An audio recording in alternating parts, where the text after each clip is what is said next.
Throughout my G324 Advanced portfolio, I have created a regional magazine named Northbound for students within the Sheffield city centre area.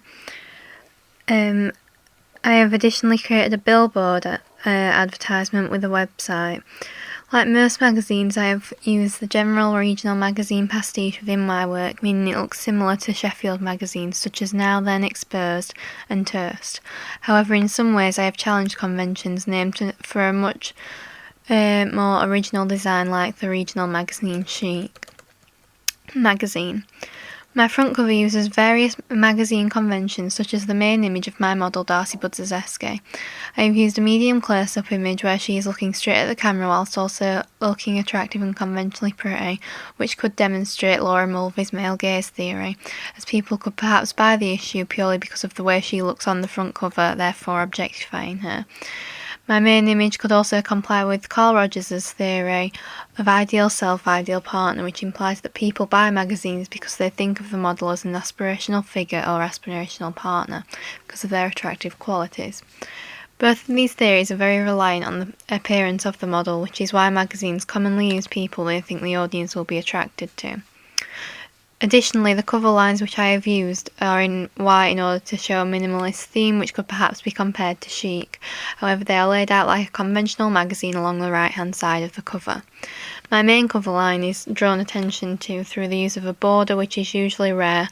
I got my inspiration for this from Chic cover, which I have been using for inspiration whilst creating my magazine. My two adverts for my magazine are also quite similar and minimalist.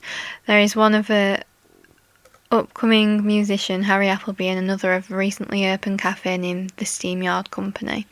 These are both things which I would consider my desired reader to show an interest in, as they comply with the indie subculture. This means that the target audience, who are also part of this subculture, should be interested in them, therefore implying Richard Dyer's theory of in-groups and out-groups. This theory suggests the people within the in-groups are in the know of the current trends, meaning that my audience should also be within these in-groups. My advertisement for the Steamyard company includes social media accounts because this therefore immediately advertises their products to the reader and also implies that they should have those accounts in order to be considered part of my audience.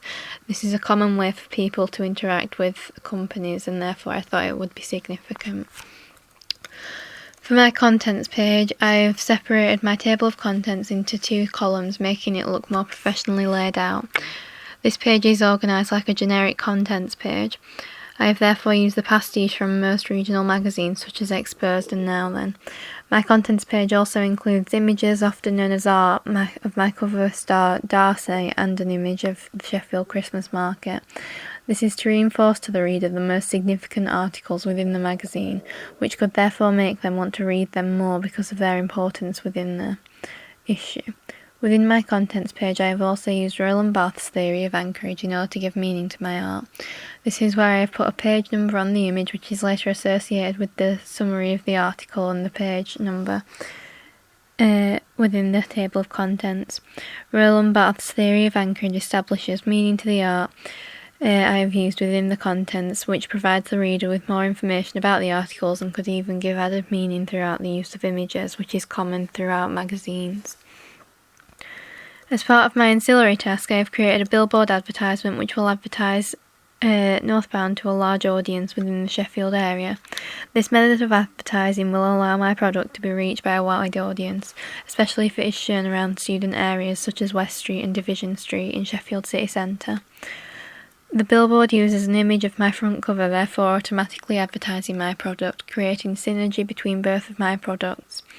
I have also used social networking accounts on my billboard in order to promote my magazine so that audience members are able to use this in their own accounts to connect with the businesses, which means they can interact with my products more, as they're essentially personalised. I have formatted my billboard so that it stands out from far away through the size of the texts.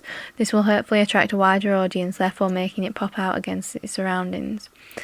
I have formatted my billboard in black and white so that it synergises with the issue and the website, making it look professional and suggesting a house style which looks clean and professional.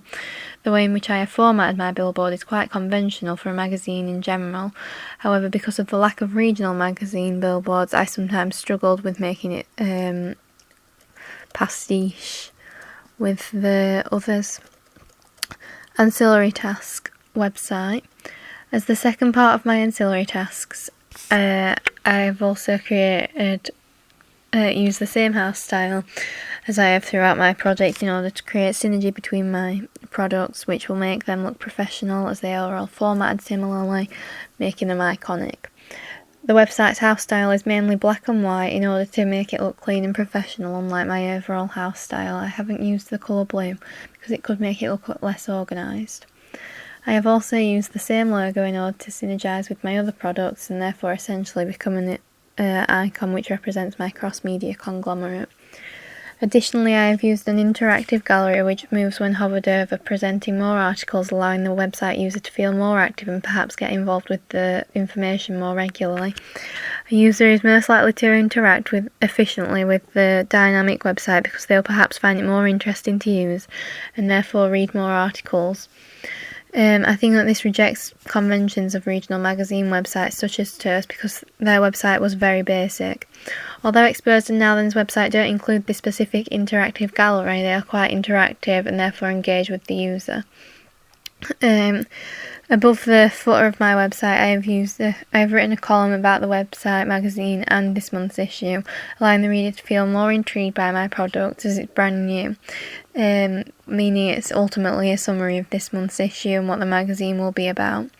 This is essential on regional magazine websites since it allows the reader to gain a feel for the magazine itself, which makes it therefore a conventional feature of websites. Additionally, another conventional feature I have used at the footer of my website is social media accounts, which I have used throughout my project so that my audiences can feel connected and interact with my products and the people behind them. Overall, I think that I have both used and rejected conventions of regional magazines and their products, such as billboard advertisements and websites throughout my work, especially within my magazine.